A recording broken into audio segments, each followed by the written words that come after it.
করছো মা? কি শুরু করছো? থামো তোমরা।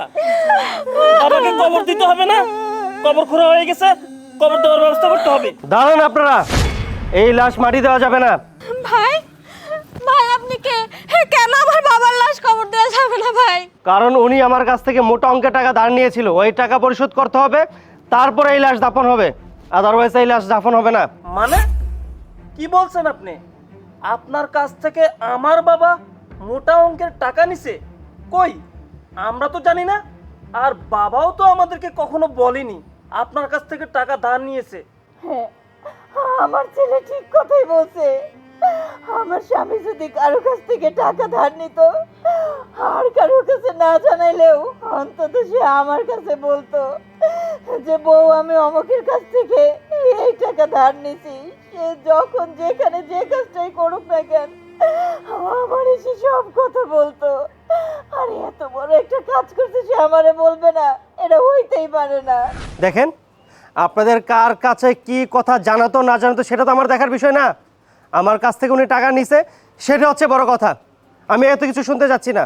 আপনারা ওনার টাকা পরিশোধ করে দিবেন, আদারওয়াইজ আমি এই লাশ দাফন করতে দিব না। ক্লিয়ার? ভাই কত টাকা, কত টাকা নিয়েছে আপনার কাছ থেকে আমার বাবা? 20 লক্ষ টাকা নিয়েছে আপনার বাবা আমার কাছ থেকে। এই 20 লক্ষ টাকা এখন আমাকে পরিশোধ করতে হবে। কি বলতেছেন আপনি? 20 লক্ষ টাকা আপনার কাছ থেকে সে ধার নিয়েছে? এটা আমার জীবনেও বিশ্বাস হয় না। দেখেন, বিশ্বাস অবিশ্বাস আপনাদের কাছে রাখুন, আমার কাছে প্রমাণ আছে, দেখাবো প্রমাণ। শুনেন, আমাদেরকে কোনো প্রমাণ দেখাইতে হবে না।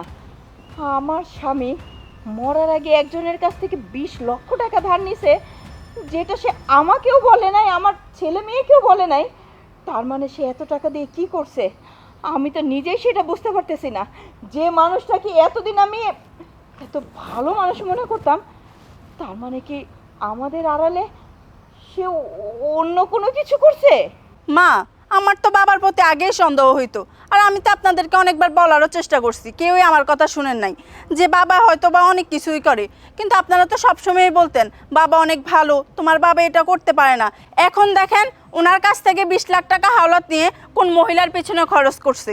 হ, তোমার বৌমা তো ঠিকই বলছে। কারণ বাবা 20 লাখ টাকা নিয়ে তো আমার বিজনেসের পিছনেও খরচ করে নাই, বা আমাদের সংসারের পিছনেও খরচ করে নাই। বুঝেন নাই? ওনার কাছ থেকে 20 লাখ টাকা নিয়ে কি করছে? ও যেটা বলছে ওটাই ঠিক মা।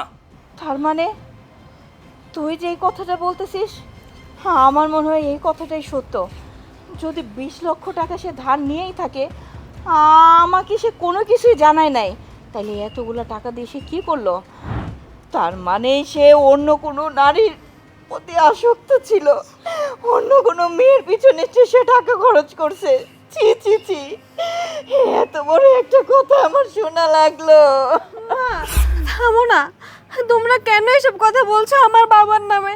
আর ভাইয়া, বাবা তো আমাদেরই, দুর্মুখ দিয়ে কিভাবে এসব কথা আসে? আর ভাবি, তোমার কি একটু লজ্জা করে না? তোমার তো শ্বশুর হয়। ও মা, মা তুমি তো জানো আমার বাবা কখনো এমন হইতে পারে না। তুমি তো এত বছর সংসার করেছো মা। মা, বাবার নামে এসব মিথ্যা অপবাদ তোমরা দিও না। তুই চুপ কর মা, আমিও তো প্রথমে বিশ্বাস করতে পারি নাই, কিন্তু এই লোকের কাছ থেকে যেহেতু সে 20 লক্ষ টাকা নিছে, তার মানে সে তো আর এমনি এমনি মিথ্যা কথা বলতেছে না। হ্যাঁ, আমার একটা কথা, শেষ কথা বলতেছি, শুনেন। সে যদি আপনার কাছ থেকে 20 লক্ষ টাকা নিয়েই থাকে, আমাদের এই মুহূর্তে সামর্থ্য নাই আপনাকে 20 লক্ষ টাকা ফেরত দিয়ে ওনার লাশ আমরা দাফন করব। তার থেকে এটাই ভালো হবে, ওনার লাশ আপনি নিয়ে যান, আমরা আপনার কোনো টাকা পয়সা দিতে পারবো না। মা, বাবার লাশটা দাফন করার ব্যবস্থা করতে হবে তো। এই সুমি, তুই চুপ থাক। তোর আর নেকা কান্না করতে হবে না, মা যেটা বলছে সেটাই হবে। ভাই আপনি লাশটা নিয়ে যান, আমরা দেনা টানা দিতে পারবো না। না ভাই, ভাই তুই এই কথা বলিস না।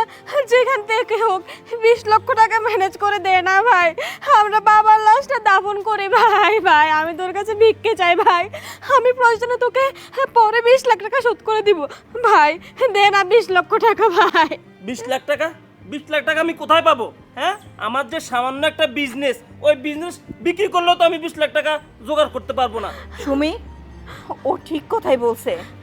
যে মানুষটা এতগুলো দিন ধরে আমাদেরকে ধোঁকা দিছে, সেই মানুষের লাশের জন্য 20 লক্ষ টাকা কোনো জায়গা থেকেই আনা সম্ভব না। আপনি দাঁড়াই আছেন কেন? আপনাকে বলা হয়েছে না এই লাশ আপনি নিয়ে যান, এই লাশ আমাদের লাগবে না? না ভাই, আপনি আমার বাবার লাশ কোথাও নিয়ে যাবেন না। মা, তুমি এখন স্বার্থপর হয়ে গেলে, আমি তোমাদেরকে আর কিছু বলার নাই। ভাই, আমি তো শ্বশুর বাড়িতে থাকি, এই বাড়ি এখন আমার পর হয়ে গেছে। আমি চাইলেও 20 লক্ষ টাকা দিতে পারবো না। তবে এই যে আমার এই বালাগুলো আমার বিয়েতে দিয়েছিল আমার বাবা, আপনি নেন ভাই। এই বালাগুলো বিক্রি করে, এই চেনটা বিক্রি করে যা টাকা হয় আমি আপনাকে বাকি টাকা যে করে হোক ব্যবস্থা করে দিব ভাই। ভাই, আমি আপনার হাত জোর করি ভাই, আমার বাবার মৃত লাশটাকে আর এইভাবে কষ্ট করে দিয়েন না ভাই। ভাই, আমি তো আপনার ছোট বোনের মতো, এই ছোট বোনটারে তার বাপকে ভিক্ষা দিন ভাই। ভাই, ঠিক আছে ঠিক আছে ঠিক আছে, আমি বুঝতে পারছি। আপনি উঠে দাঁড়ান, আমার যা বোঝার আমি বুঝে গেছি। দেখেন, আমি যাকে এখানে খুঁজতে এসেছিলাম আমার মনে হয় আমি তাকে পেয়ে গেছি। আপা, এই গয়নাগুলো আমার লাগবে না, এগুলো আপনি ধরেন। আসলে সত্যি বলতে আপনাদের বাবা আমার কাছ থেকে কোনো টাকা ধার করে নেই, আমি ধার নিয়েছিলাম আপনার বাবার কাছ থেকে। কি বলছেন আপনি? হ্যাঁ, আমি ঠিকই বলছি। আপনার স্বামী আমার কাছ থেকে কোনো টাকা ধার নিয়ে নাই, বরং আমি ধার নিয়েছিলাম ওনার কাছ থেকে আমার ব্যবসায়ের কাজের জন্য। আমি যখন শুনতে পেরেছি আপনার স্বামী আর পৃথিবীতে নেই, আমি দৌড়ে চলে এসেছি এখানে টাকাটা বুঝিয়ে দেওয়ার জন্য। আর এসে দেখলাম আপনারা লুভি, কিন্তু আপনার স্বামী তো এত লুভি ছিল না, উনি অনেক ভালো মানুষ ছিল। উনি আমার বিপদে আমার পাশে দাঁড়িয়েছিল, তাই আমি ভেবেছিলাম ওনার এই বিপদের দিনে আমি আপনাদের পাশে দাঁড়াবো। কিন্তু এইখানে আসার পর আমি যে জিনিসটা খেয়াল করে দেখলাম আপনারা প্রত্যেকটা মানুষ স্বার্থপর। তাই আমি এই নাটকটা সাজিয়েছি এইখান থেকে আমি একটা যোগ্য ব্যক্তি খুঁজে বের করার জন্য।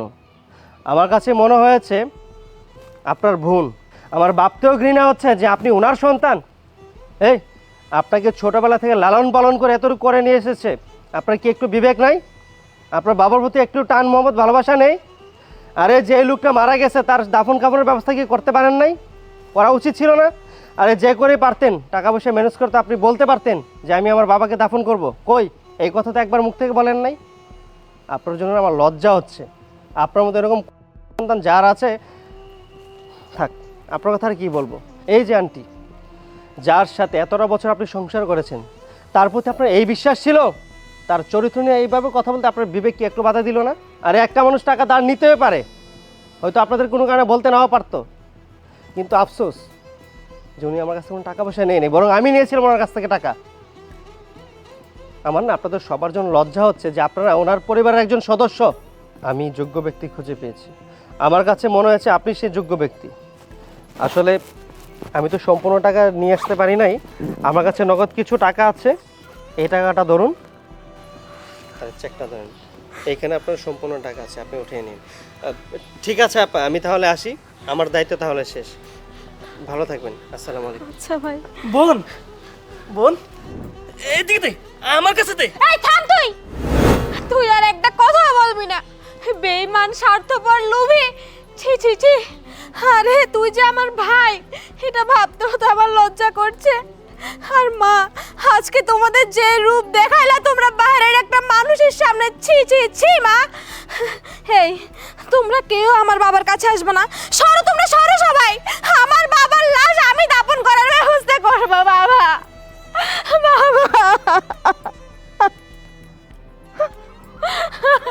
ও বাবা, বাবা কেন এতিম করে দিয়ে গেলে তোমার মেয়েকে বাবা?